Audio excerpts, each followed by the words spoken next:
Hello and welcome to another guided journaling session. One of the key things for me around journaling is how it's such an amazing opportunity to look at ourselves and build up self-awareness. And self-awareness is something that helps us with empathy, it helps us with just living a better life because we're less likely to be triggered, we're more likely to see others and look at everything from a more positive perspective because essentially we can see the bigger picture. When we lose self-awareness, we have a tendency to go into a bit of drama. We think that we might be the victim of the circumstances that we're in, and essentially we're in a place where we're not living our best life. So today what I want us to do is look at self-awareness, but from a slightly different perspective. Instead of going inwards, which I usually do with people, I want to take you outwards, and I want you to use your imagination and see where we can go from here. If you're anything like me and when you're traveling, you've probably gone to a city and thought, oh my God, I wish I could live here, or this is the perfect place for me to be. So what I want you to do now is to imagine that you are in that city or town or village or anywhere it might be, that you felt this is the place that you could dream of being and living. So to do that, I want you to describe a walk in that town, street by street. I want you to describe the shops that are around there and the cafes and the people. And be as detailed as you want with this. Try to see both the emotion and what kind of details stand out for you. So let's go.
And we've got a few more seconds before we end.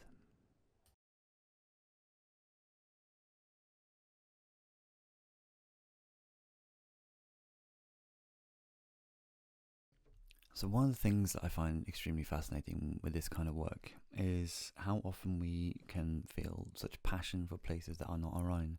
And we get drawn into something that's new.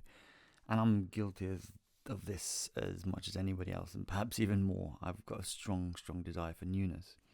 Now, to bring that newness into our own life now, we can do that by changing the way we see things. So for the next prompt, what I want you to do is imagine that you are in your own town where you live now and do the same description of a street by street walk and write about the shops and the cafes and the people just like you did last time.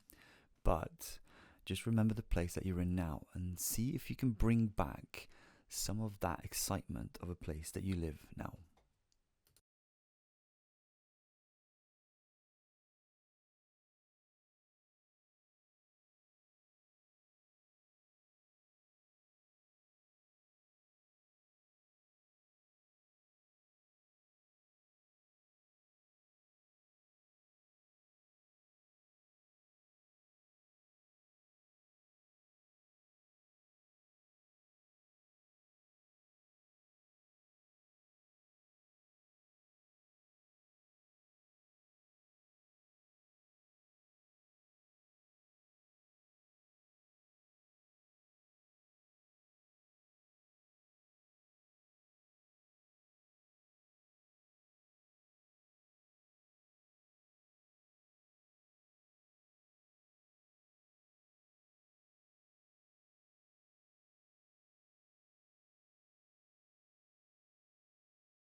And we've got a few more seconds before we end.